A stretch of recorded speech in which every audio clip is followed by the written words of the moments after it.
Assalamualaikum warahmatullahi wabarakatuh. Waalaikumsalam warahmatullahi wabarakatuh. Bismillahirrahmanirrahim. Alhamdulillahi Rabbil alamin. Assalatu wassalamul atammanil akmalanil adwamanil mutalazimani ala qaidil ghurril muhajjalin wa ala alihi wa ashabihi wattabi'in wa man tabi'ahum bi ihsanin ila yaumiddin.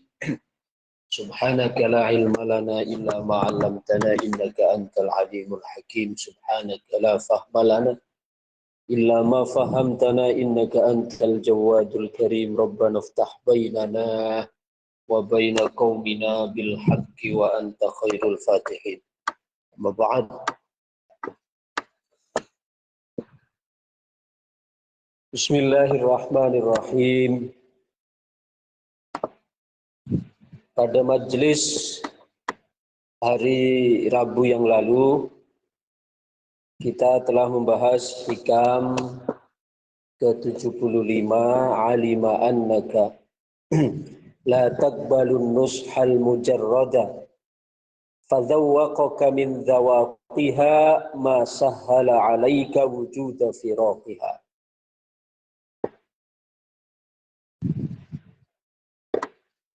Allah subhanahu wa ta'ala mengetahui kalau kita sulit untuk menerima nasihat begitu saja.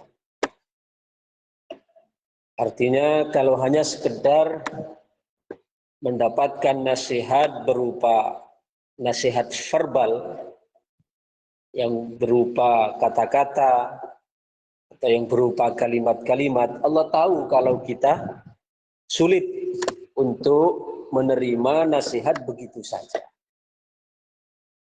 Oleh karena itu, fadzawwaqaka min dzawaqiha, maka Allah subhanahu wa ta'ala membuat kita merasakan pahitnya, getirnya ujian yang tujuannya adalah masahhala alaika wujuda firaqiha, yang mana dengan Allah memberikan atau membuat kita merasakan pahitnya ujian, pahitnya getirnya musibah, maka kita akan lebih mudah untuk meninggalkan dunia ini. Kita tahu bahwa semua nasihat, ya, itu semuanya mengarah kepada sifat dunia yang sifatnya sementara. Ya, misalnya kenapa kita diperintahkan sholat, diperintahkan ibadah, itu simpulnya mengarah kepada bahwa dunia ini tidak lama. Bahwa dunia ini kenapa kita butuh sholat? Karena kita tidak selamanya akan ada di dunia ini. Di dunia ini adalah sifatnya sementara dan pasti binasa. Nah, tapi untuk menerima nasihat verbal seperti ini, Allah tahu bahwa kita ini tidak segampang itu untuk menerimanya. Tidak semudah itu untuk menerimanya. Perlu penopang-penopang lain yang dapat mempercepat, ya, akselerasi untuk kita dapat merasakan kebenaran nasihat itu. Maka di antara cara Allah adalah dengan menurunkan kepada kita ujian-ujian atau musibah-musibah, sehingga dengan diturunkannya ujian itu akan lebih mudah kita untuk mendapatkan pemahaman bahwa kita akan meninggalkan dunia ini. Ya. Kalau minggu lalu saya contohkan, kita ini kadang bahkan sering mati-matian di dalam membela kepentingan kita di dunia ini. Tapi di sisi lain kita justru tidak segetol itu juga ketika kita membela kepentingan akhirat. Salah satu contoh, kalau ada dari hak kita sedikit saja dalam urusan dunia yang diambil oleh orang lain atau yang lewat dari kita, maka kita akan mempertahankan mati-matian. Atau bahkan kita akan rela untuk mengorbankan semuanya. Ya. Contoh misalnya kita punya uang 15 juta dicuri oleh orang. Ya. Maka kita tentu akan berusaha bagaimana uang kita itu bisa kita temukan kembali. Bagaimana caranya kita lapor ke polisi. Bahkan kadang polisinya itu mau memproses kalau dibayar dulu. Ya. Kemudian kita rela untuk wirawiri ke sana kemari untuk mencari itu.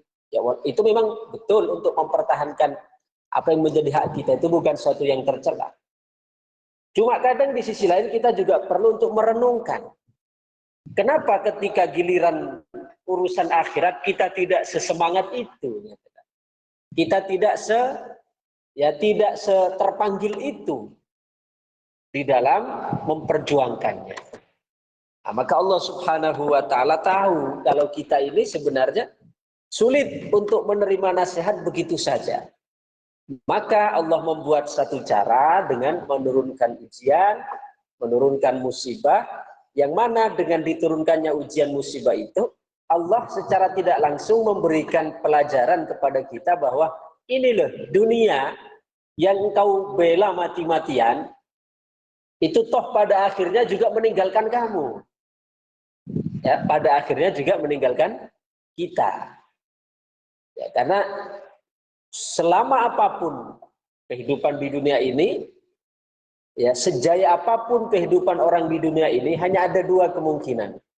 Ya, imma ada kalanya, ya dunianya yang meninggalkan kita terlebih dahulu.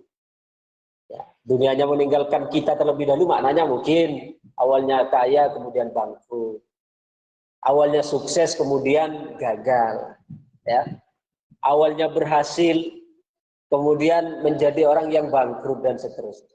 Ini artinya dunianya meninggalkan kita terlebih dahulu. Atau kalau tidak begitu opsinya, ya opsi yang kedua, kita yang meninggalkan dunia terlebih dahulu, kita yang mati dulu, dunianya masih ada. Nah, coba kalau kita telusuri, kalau kita perhatikan, semua orang-orang terdahulu yang pernah tercatat di dalam sejarah dia orang yang hebat, yang sukses, yang berharta, yang berpangkat dan seterusnya. Apa sekarang yang tersisa? Tidak ada. Ya. Fir'aun misalnya, dia sempat berkuasa di zamannya. Menjadi orang yang hebat dengan kuasanya, dengan kekuasaannya. Qarun menjadi orang yang hebat karena kekayaannya. Tapi yang namanya kehidupan dunia itu tadi, ya imma ada kalanya dunianya yang pergi terlebih dahulu, ya imma ada kalanya dunianya yang pergi terlebih dahulu, ya bangkrut, hilang, kebakaran, hancur, ya gagal dan seterusnya. Itu maknanya kan dunianya yang pergi terlebih dahulu. Atau yang kedua, kitanya yang pergi terlebih dahulu. Kita mati duluan. Atau bahkan bersama-sama hilangnya. Bersama-sama hancurnya. Contohnya Qarun. Qarun dia dengan kekayaannya, fakhosafna bihi wa bidarihil ard. Maka kata Allah Subhanahu wa taala, aku tenggelamkan Qarun, dia dan hartanya. Berarti dia dengan hartanya oleh Allah dibarengkan, ditenggelamkan secara baru. Jadi itu yang kita perjuangkan mati-matian. Oh, ternyata pada akhirnya toh pun pada ujungnya adalah pamitan dari kita. Ya, tidak ada yang abadi kecuali Allah Subhanahu wa taala, kecuali akhirat. Maka fadzawwaqaka min dawaqiha ma sahala 'alaika wujuda firaqiha. Maka Allah Subhanahu wa taala membuatmu bisa merasakan pahitnya musibah atau ujian agar engkau mudah untuk meninggalkan dunia ini. Artinya ketika kita sudah dikasih ujian oleh Allah Subhanahu wa taala dengan pasang surutnya kehidupan ini, maka akan muncul di dalam hati satu rasa, satu kesadaran bahwa oh iya, Apa yang selama ini saya bela mati-matian ternyata toh pada akhirnya meninggalkan saya. Atau saya akan meninggalkan dia terlebih dahulu. Nah, maka dengan begitu kita akan sadar bahwasanya tidak akan lama, tidak akan selamanya dalam kehidupan dunia ini. Baik, sekarang kita lanjut pada hikam selanjutnya, hikam ke-76. Bismillahirrahmanirrahim. Al-ilmu nafi'u huwa alladhi yambasitu fis sadri syu'a'uh wa yankashifu bihi 'anil qalbi kina'uh.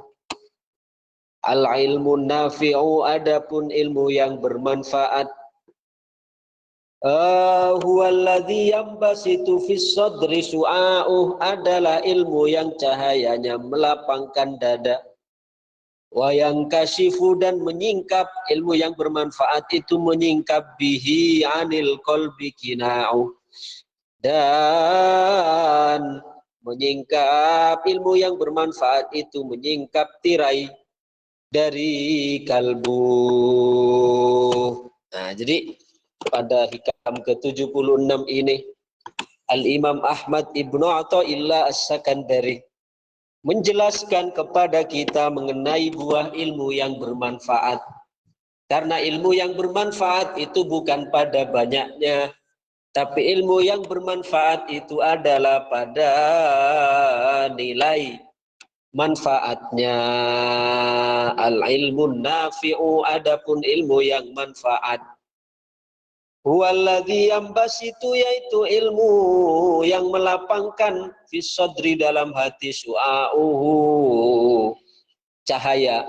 Ilmu kalau manfaat itu akan melapang, cahayanya akan melapangkan hati, melapangkan dada.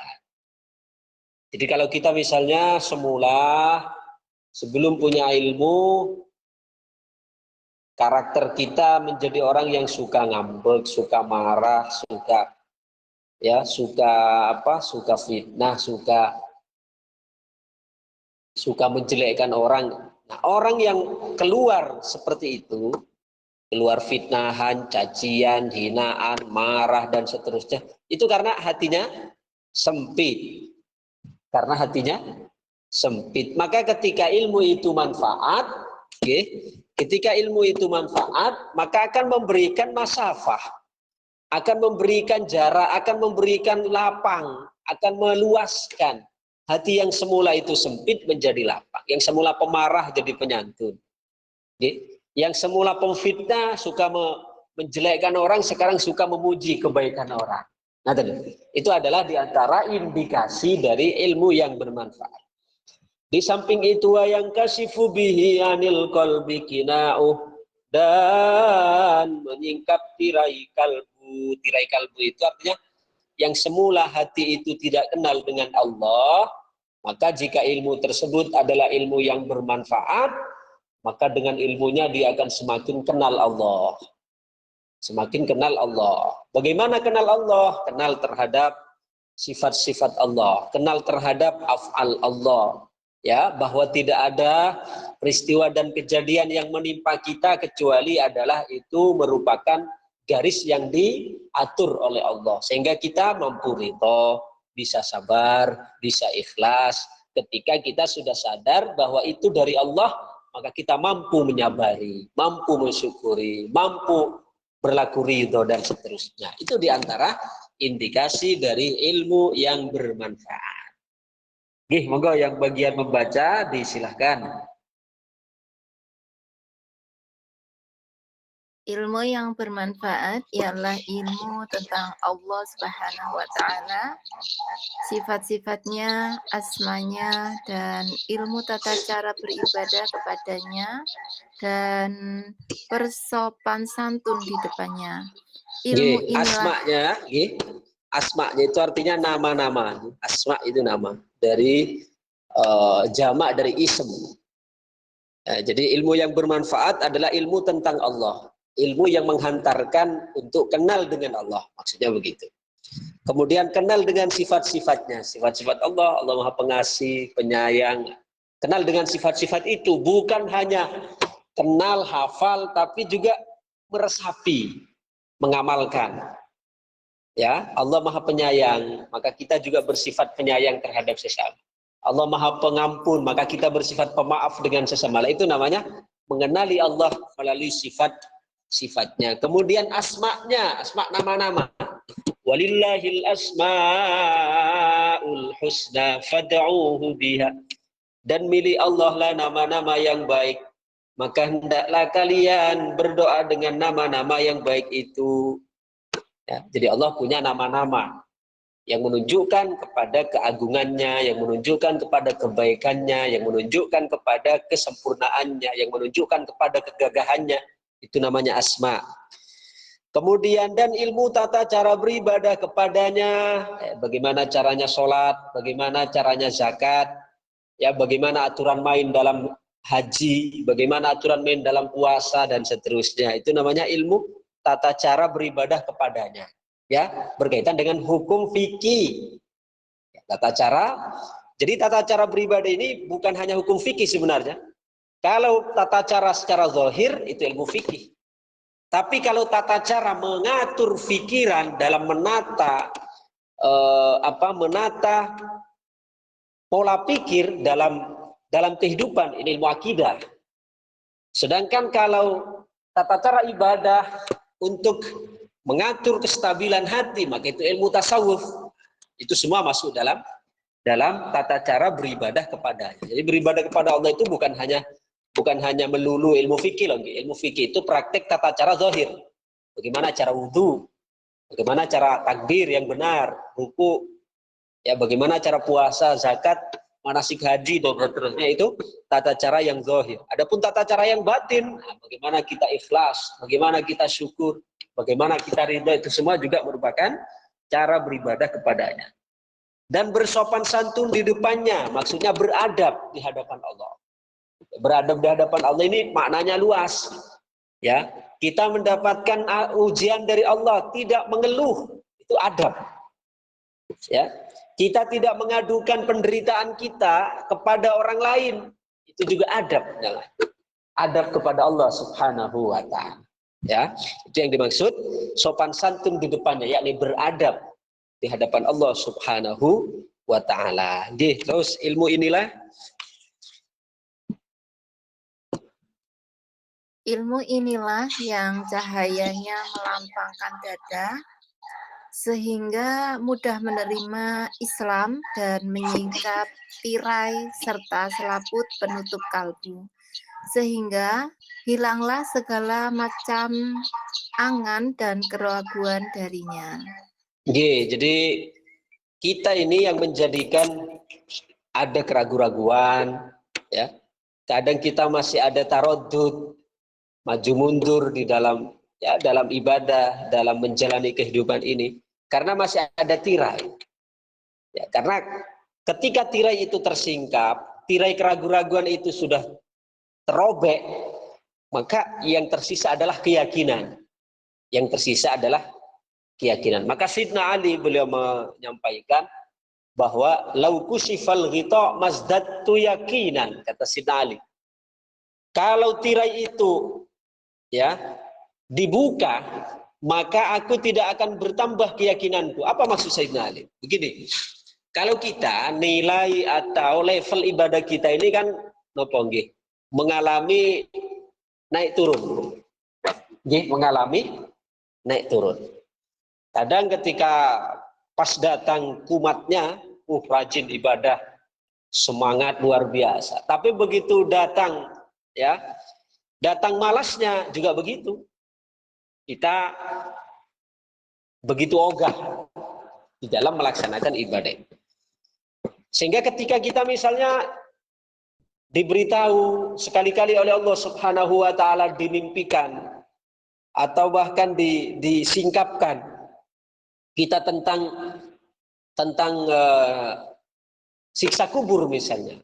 Karena ada sebagian orang yang oleh Allah dalam waktu-waktu tertentu diperlihatkan bagaimana dahsyatnya siksa kubur misalnya. Sehingga dia dapat mendengar jeritan orang-orang di alam barzah. Itu ada. Di kampung saya ini ada orang yang pernah menyaksikan jeritan, ya, orang di alam barzah. Ya, tapi tidak lama, hanya sekitar beberapa menit gitu. Ketika mau hari raya, ya, itu dari arah kuburan itu terdengar jeritan-jeritan orang-orang di alam barzah sana. Ya. Coba ketika awal kali mendengar itu, jeritan orang di alam barzah, siksaan yang diterima oleh ahli kubur, kira-kira kita yang mendengar itu muncul mboten rasa takut, kemudian selanjutnya kita terdorong untuk beramal lebih banyak, untuk ibadah lebih rajin, pasti muncul gitu. Karena apa? Karena kita merasa, oh iya, selama ini saya masih begitu banyak kealpaan yang saya lakukan, masih banyak. Artinya kita merasa bahwasanya kita dalam beribadah ini masih menggunakan standar minimal, ngatur. Sehingga ketika suatu ketika dibukakan oleh Allah, diperlihatkan tentang dahsyatnya siksa kubur dan seterusnya, maka kita akan terdorong untuk mengegas, dalam arti mengejar ketertinggalan kita yang selama ini ibarat naik sepeda motor masih gigi satu, gear satu, tapi ketika melihat, diperlihatkan, ditampakkan oleh Allah, dipersaksikan tentang dahsyatnya alam kubur, maka kita akan setelah itu mengegas atau bahkan menaikkan dari semula gear 1 jadi gear 4. Paham gitu? Tapi kata Sayyidina Ali, lau kusifal ghita masdattu yakinan. Seandainya dibukakan kepadaku tutup, maka aku tidak akan bertambah keyakinan. Artinya kalau Sayyidina Ali, kata beliau, andaikan misalnya dibukakan alam barzah, dibukakan dahsyatnya alam kubur, dibukakan siksa neraka, Sayyidina Ali tidak akan bertambah lagi ibadahnya. Kenapa? Karena beliau dalam melaksanakan ibadah itu sudah menggunakan standar maksimal. Kalau kita tadi mau menambah itu karena standarnya standar minimal. Tapi kalau Sayyidina Ali, ya, para ashab Rasulullah SAW itu standarnya yang dipakai adalah standar maksimal. Oke. Sehingga ilmu yang semacam ini, ya, ilmu yang bermanfaat ini, cahayanya melapangkan hati. Melapangkan hati maknanya ketika kita dapat ujian, mampu sabar, mampu ridho. Orang yang sabar, yang ridho ini kan hatinya lapang. Sedangkan orang yang ngamukan, ngambekan, emosian, itu karena hatinya sempit. Hatinya sempit. Karena orang yang hatinya sempit, maka ketika ada masalah sedikit, dia akan langsung berontak. Ada masalah kecil akan menjadi besar. Kenapa? Karena hatinya sempit. Beda dengan orang yang hatinya luas. Kalau orang yang hatinya luas, jangankan masalah kecil, masalah besar pun dia anggap kecil. Karena wadahnya lebih besar. Sering saya contohkan, misalnya hati yang sempit itu seperti satu bak air. Ya, satu bak air. Itu jangankan kemasukan gajah mati, kemasukan tikus kecil saja, atau kemasukan cicak, ya, mati, itu sudah najis. Itu sudah tidak bisa dipakai. Itu sudah terasa sempit. Kenapa? Karena wadahnya kecil. Tapi lautan, ya, coba lautan. Jangankan hanya kemasukan bangkai cicak, bangkai tikus, kemasukan bangkai gajah sekalipun, dia tetap suci. Dia tetap luas. Kenapa? Karena wadahnya yang lebih luas. Itulah perumpamaannya. Orang yang hatinya kecil, diibaratkan bak kecil.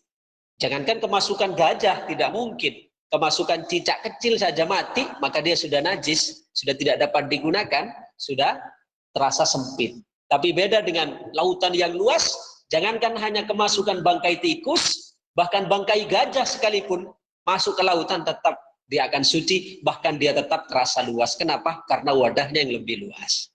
Nah, maka kuncinya luaskan hati kita, maka semua permasalahan kecil, permasalahan besar itu akan terasa ringan karena wadahnya lebih besar.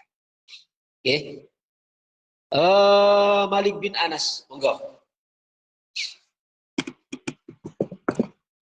Malik bin Anas berkata, ilmu Malik bin Anas diraih itu sahabat, ya. Malik bin Anas, sahabat Malik bin Anas itu khodimnya Rasulullah SAW. Allahumma sholli wa sallim wa barik alaihi wa ala alihi wa sahbihi. Ilmu diraih bukan dengan banyaknya periwayatan, melainkan ilmu adalah cahaya yang dipancarkan Allah ke dalam hati. Oke, jadi kata sahabat Malik bin Anas, oh mohon maaf, Malik bin Anas, bukan Anas bin Malik. Malik bin Anas berarti anaknya sahabat Anas. Anas bin Malik yang khadimnya Nabi itu Anas bin Malik bapaknya. Ya. Malik bin Anas itu anaknya. Jadi beliau menyampaikan ilmu diraih bukan dengan banyaknya periwayatan. Al-ilmu laisa bikathratir riwayah. Ilmu itu bukan dengan banyaknya periwayatan. Artinya meriwayatkan dari fulan, meriwayatkan dari fulan. Artinya menghafal sekian kitab, bukan itu hakikat ilmu, kata Imam Malik bin Anas. Tapi ilmu itu adalah cahaya yang dipancarkan Allah ke dalam hati. Beliau di sini ingin menyampaikan tentang hakikat ilmu. Kalau ilmu yang kita hafalkan, yang kita tulis, yang kita pelajari, itu adalah suratul ilm. Itu adalah casingnya ilmu. Ya, bagian luar dari ilmu. Adapun hakikat ilmu adalah yang Allah hujamkan di dalam hati, sehingga hati itu akan menjadi terang, menjadi bercahaya, menjadi lapang. Sehingga ketika hati terang, tumbuhlah sifat sabar. Ketika hati lapang, tumbuhlah sifat ridho. Ketika hati terang, tumbuhlah ikhlas, dan seterusnya. Itu adalah yang beliau sampaikan tentang hakikat ilmu. Jadi ilmu itu, kata beliau, bukan dengan banyaknya periwayatan, bukan banyaknya hafalan, bukan banyaknya tulisan. Itu adalah casing dari ilmu.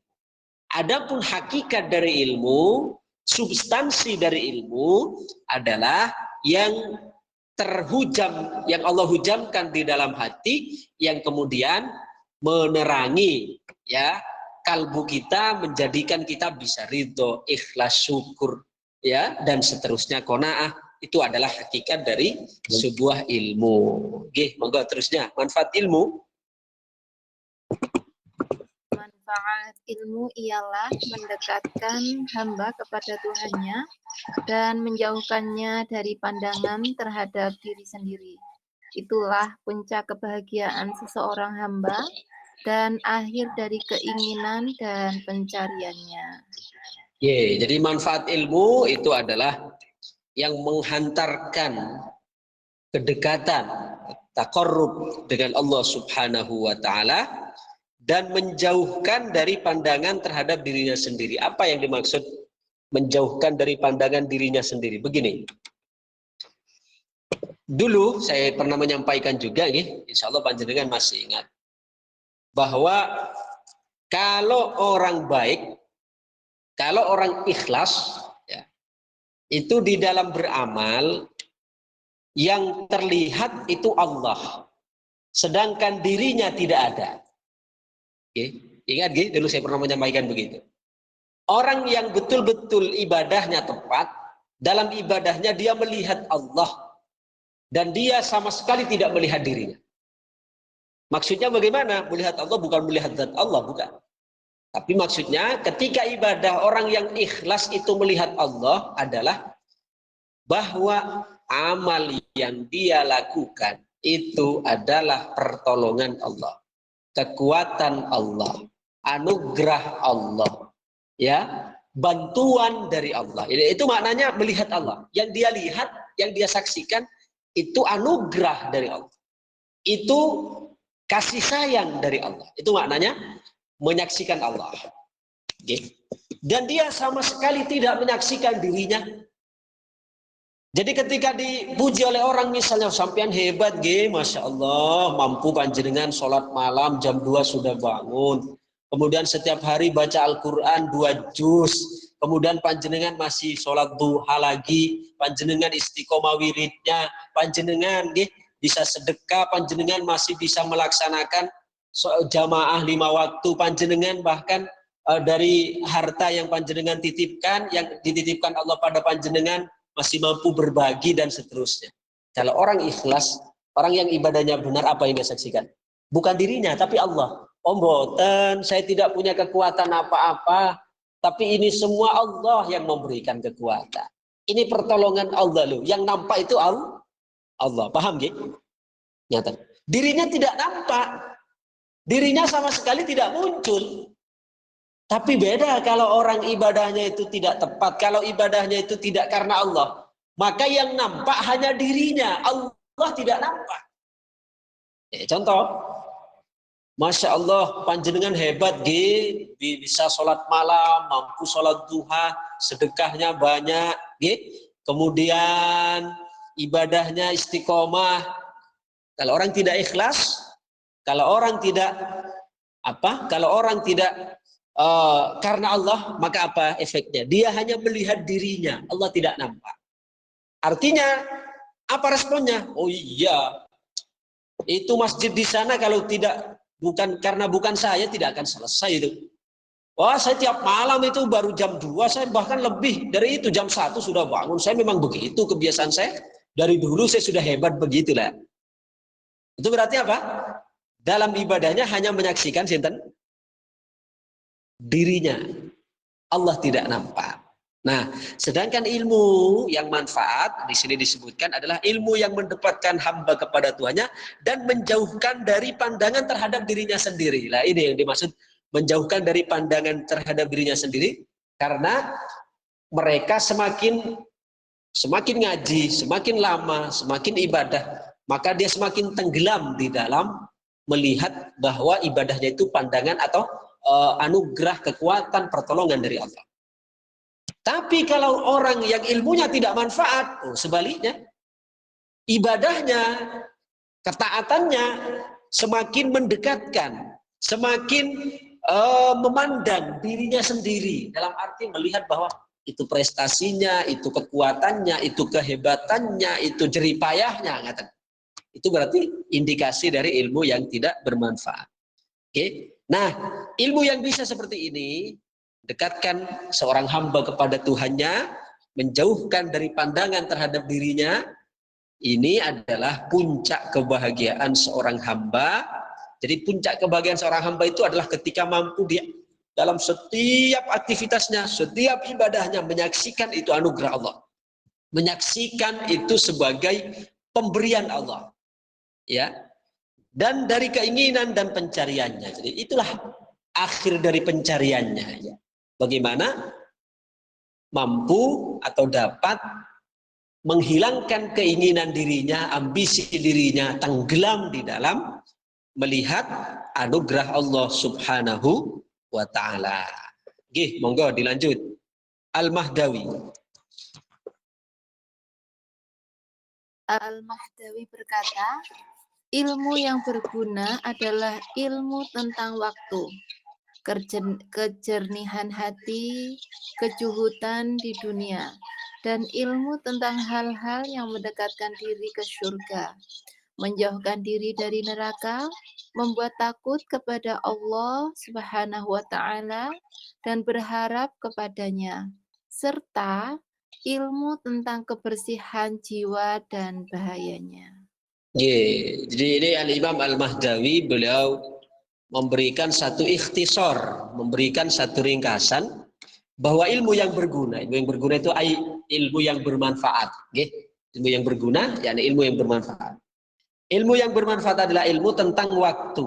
Maksudnya ilmu tentang waktu apa? Ilmu tentang kesadaran di dalam menunaikan hak-hak waktu.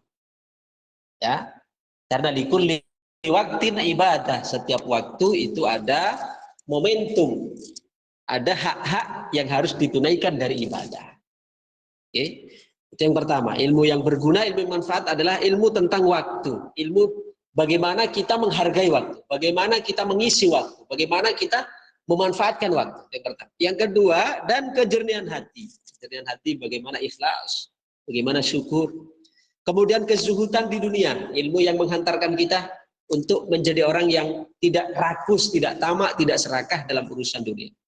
Dan ilmu tentang hal yang mendekatkan diri ke surga dan menjauhkan dari neraka. Artinya ilmu yang menghantarkan kita takut kepada Allah. Ya. Kemudian membuat takut kepada Allah dan berharap kepadanya, hanya berharap kepada Allah.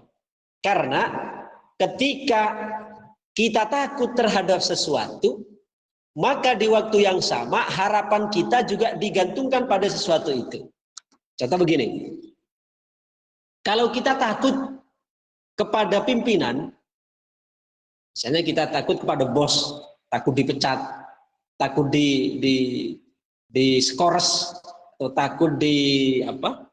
Takut di PHK dan seterusnya, maka sekaligus di waktu yang sama harapan kita juga digantungkan pada orang yang kita takuti.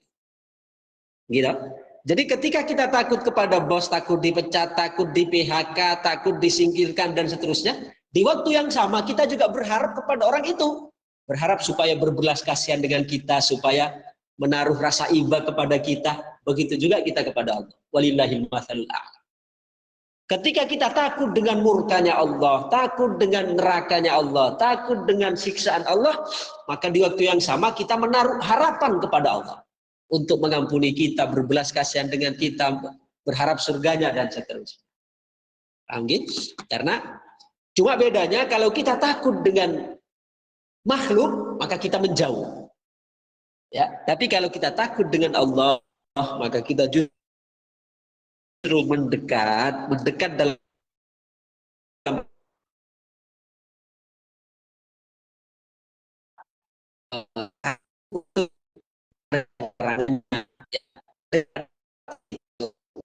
laksanakan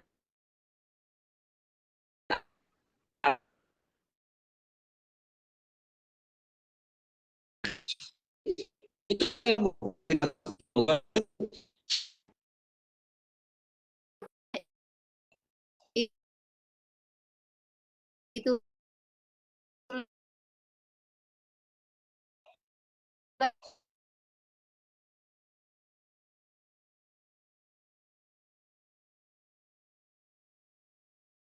kita ilmu mangkul dengan cahaya. Jadi ilmu yang dimaksud cahaya itu tadi adalah ilmu yang menggerakkan hati untuk takut kepada Allah, kemudian kita menghargai waktu, zuhud dalam urusan dunia, gitu. Kemudian kita takut kepada Allah, kemudian berharap ridhonya, membersihkan hati. Itulah yang dimaksud dengan ilmu ya sebagai cahaya yang menerangi hati, kemudian menjadi terefleksi menjadi sebuah sikap. Okay. Bukan ilmu lisan. Ilmu lisan yakni ilmu yang hanya untuk menjadi apa? Penghias lidah, fasih dalam pidato, fasih dalam berdebat. Bahkan bahaya kalau kita belajar ilmu hanya untuk berdebat, itu bahaya. Bahkan Kanjeng Nabi pernah mengancam, idza ta'allaman nasul ilma, jika ada orang belajar suatu ilmu, wa tarakul amala, dan meninggalkan amal. Ya, meninggalkan amal. Hanya belajar ilmu saja, belajar saja, tapi motifnya bukan untuk beramal. Ya, tapi watahabbu bil alsun, di dalam belajar ilmu itu bukan untuk beramal tapi untuk berdebat. Watahabbu bil alsun, watabaghadu bil qulub, ketika sudah hobi berdebat ya saling serang, saling adu pendapat, watabaghadu bil qulub, maka selanjutnya akan saling benci. Wataqata'u bil arham, selanjutnya akan saling memutus silaturahim. Nah, kalau begitu, fa asammahumullahu wa a'ma absarahum, maka Allah akan membutakan dan membuat hati mereka tuli. Coba, ini bukan ilmu ini sebenarnya, yakni bukan hakikat ilmu, tapi hanya casingnya ilmu. Hanya berupa hafalan, teori dan seterusnya untuk berjidal, berdebat, berdiskusi, kemudian saling beradu pendapat. Itu bukan ilmu. Itu hanya casingnya ilmu. Bahkan bagaimana akan disebut hakikat ilmu yang demikian, sedangkan Nabi mengatakan fa'asammahumullahu wa a'ma absar. Secara teori pintar, secara konsep luar biasa, tapi secara konteks dalam arti mengaplikasikan apa yang menjadi teori itu nol. Nah, itu bukan ilmu itu. Hanya surahnya ilmu, hanya casingnya ilmu.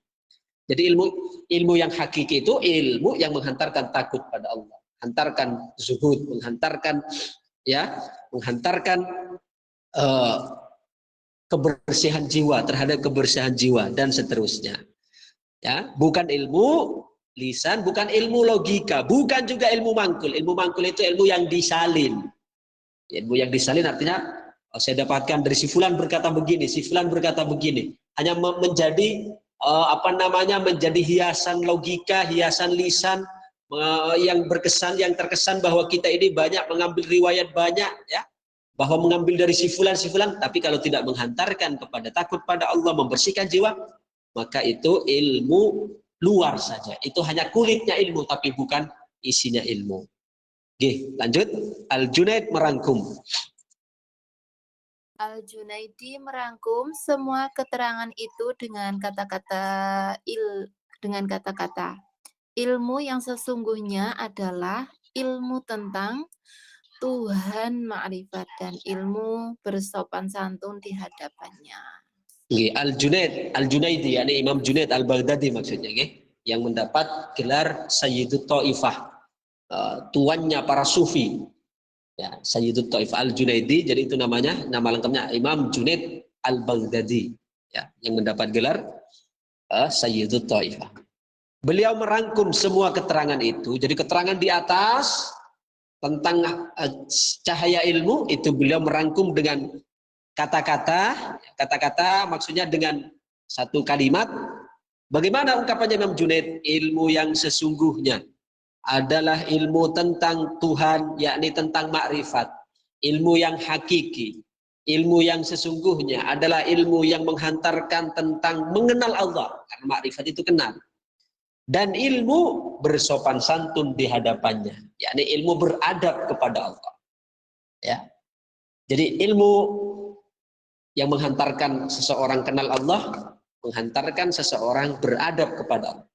Beradab kepada Allah ini luas, termasuk kita beradab dengan sesama, bersopan santun, berakhlak dengan sesama, itu hakikatnya juga merupakan bentuk dari berakhlak kepada Allah.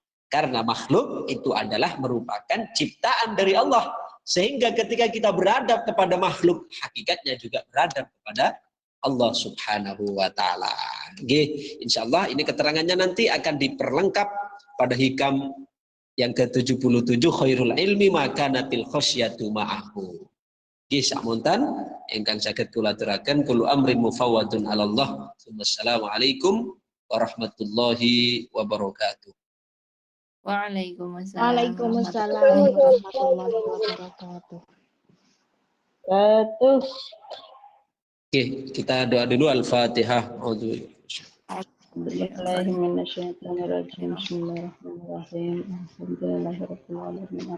Iyyaka na'budu wa iyyaka nasta'in. Iyyaka na'budu wa iyyaka nasta'in. Ihdinas siratal mustaqim. Shiratal ladzina an'amta 'alaihim ghairil maghdubi 'alaihim.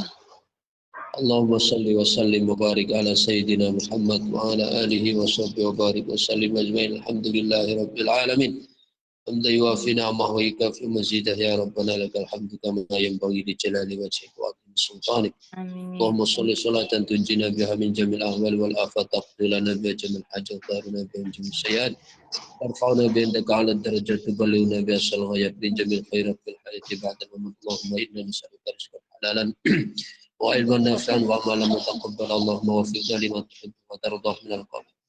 Rabbana atina fid dunya hasanah wa fil akhirati hasanah wa qina adzabannar. Sallallahu alaihi wasallam Muhammad wa ala alihi wa sahbihi baraka wasallam. Subhana rabbika rabbil izzati amma yasifun wa salamun alal mursalin walhamdulillahi rabbil alamin. Al-Fatihah. A'udzu billahi minasyaitonir Bismillahirrahmanirrahim. Alhamdulillahirabbil alamin. Arrahmanirrahim. Maliki yaumiddin.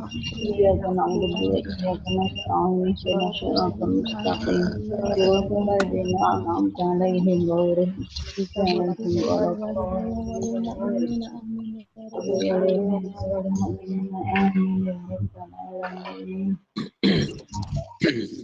Demikian, terima kasih. Assalamualaikum warahmatullahi wabarakatuh.